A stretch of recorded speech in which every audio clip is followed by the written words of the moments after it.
entrevistas mais importantes para a esquerda brasileira dos últimos tempos. Uma aula de Gessé. Quem não entender isso, não entendeu nada. Entendeu o quê? Que a agenda woke é um problema. Tem que parar com isso. Deu ruim.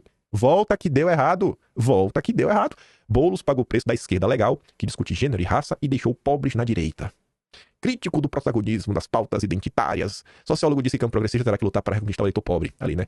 Voz destacada da esquerda na academia, ex-presidente do IPEA no governo Dilma, ele critica o protagonismo dado pelos partidos de esquerda, agenda woke, agenda globalista. O senhor critica o protagonismo das pautas ditas identitárias pela esquerda. Isso a teria distanciado ainda mais dos eleitores mais pobres? Sim, foi um erro completo. E Boulos está pagando o preço desse equívoco agora em São Paulo. Não basta essa esquerda legal, que discute gênero e raça, ainda importa contar ao eleitor por que um cidadão ganha 100 mil, enquanto o outro ganha 100 reais, porque há pessoas tão diferentemente aparelhadas para a competição social, para além das diferenças de gênero e raça. Se não perceber isso logo, a esquerda deixa este pobre na direita. O identitarismo ecoa na classe média e na elite, que são os eleitores do Boulos, não no pobre, jogado na lata de lixo pelo preconceito racial e agora vítima de racismo cultural. Sei que vou levar cacetada, mas está na hora do PT aprender com Getúlio Vargas. Tradução. Não, vamos voltar a falar de emprego. Vamos voltar a falar de trabalho, melhora econômica, segurança, saúde. A agenda woke tá dando muito errado, muito errado. Aí o professor Nildo Ourix, que era afiliado ao PT e rompeu, e é um crítico, assim, ferrenho do Lula, de expor seus vínculos, já parei pra ouvir ele algumas vezes. Tá ali, ó, oportunismo. Vi hoje que o tal Gessé, um dos lulistas que fomentou o identitarismo negro com uma tese absurda, né, agora balbucia críticas ao identitarismo. Baita oportunismo que se rende ao movimento das urnas. O negócio é sempre surfar na onda. Aí dentro do PT, o vice-presidente nacional, Washington Quaquá, ele tá mais ou menos com esse posicionamento, mas dificilmente vai mudar. Pode ter boa vontade do Capelli, pode ter o empenho do Quaquá, pode ter empenho do Gessé, só que eles não entenderam o que é o PT. Eles não entenderam. Eles não entenderam os acordos que o Lula tem que cumprir. A gente comentou isso nos últimos dias. Você vê, ó, vice-presidente do PT e prefeito eleito de Maricá, Quaquá disse a Veja que o partido tem se afastado do eleitor conservador das periferias.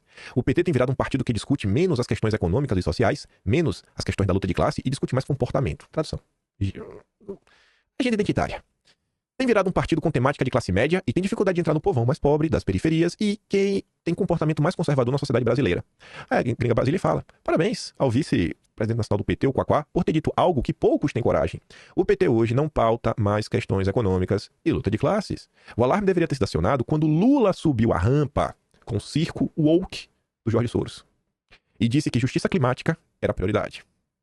Lula se elegeu, olha agora, amarrado à corda de oxigênio que os democratas lançaram em 2022, né? O grande apoio do governo Biden, democracia brasileira, resistir a Bolsonaro. Enfim, né? Para se manter no poder, Lula agora depende deles. O PT está no CAT 22. Ficar submisso aos democratas está corroendo o PT, né? Virou esquerda compatível. Só que se saltar a mão deles, a mão do globalismo, acabou. E tá dizendo, né, gente, que o PT, ele vai deixar de ser um problema. Ele vai deixar de ser um problema. Uma hora ele vai deixar de ser um problema. Então, a gente tem que continuar trabalhando, óbvio, continuar mantendo o foco, mantendo o empenho. Só que a gente tem que colocar na equação da direita brasileira que o PT perdeu. Sabendo que o PT perdeu, vai perder, o que é que a gente vai fazer quando a gente voltar? A gente não só voltar, mas voltar pra ficar e ficar pra valer. Ontem me enviaram um trecho da entrevista do Bukele pro Tucker Carlson. Sabe que é o Bukele, né? Presidente de El Salvador. Olha, curiosíssimo o que disse. Tem a versão dela dublada. Eu vou falar pra vocês que tá na entrevista. Vocês devem conseguir achar. É dublada por inteligência artificial. O Bukele fala o seguinte: a gente chegou lá e tentou fazer mudanças. Todas as mudanças que nós fazíamos, a Suprema Corte derrubava. E o Congresso não ajudava. Aí a gente começou a conversar com a população que, sem uma ampla maioria no Congresso, não tinha o que a gente fazer. E aí a população entendeu.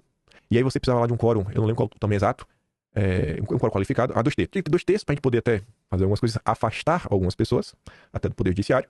E a gente conheceu a população, e a população nos deu 75% do Poder Legislativo. Aí a gente pôde fazer tudo o que a gente precisava. Mas não foi do dia pra noite.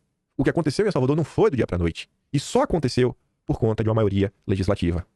A gente vai ter que entender que não vai acontecer na velocidade que a gente quer. E o que sei lá, a direita brasileira realmente quer, alguns de seus desejos só irão ocorrer, sabe, felizmente, infelizmente, quando essa direita tiver a maioria do legislativo. Não tem. Pode reclamar falando, o sistema é injusto, a forma como é feita não favorece, que o partido tenha mais coisas, sempre tem uma pulverização, grande parte da população brasileira ainda não entendeu diversos problemas, insistem no erro. Pode seguir nessa linha, beleza, bacana, ou pode olhar o mundo real. Olha, o mundo real é isso. O mundo real é esse aqui, ó. Ou trabalha para obter essa maioria, ou vai ter que lidar com o que tem para hoje. O que tem para hoje é isso daí. Infelizmente é o que tem. É o mundo real. É muito simples falar, é um absurdo. Aqueles discursos, né? Eu estou indignado com o que está acontecendo, olha só, absurdo. Olha, essa classe política brasileira é podre. O Brasil está fadado mais um dia que nós marchamos em direção à ditadura. Tá repetitivo isso já.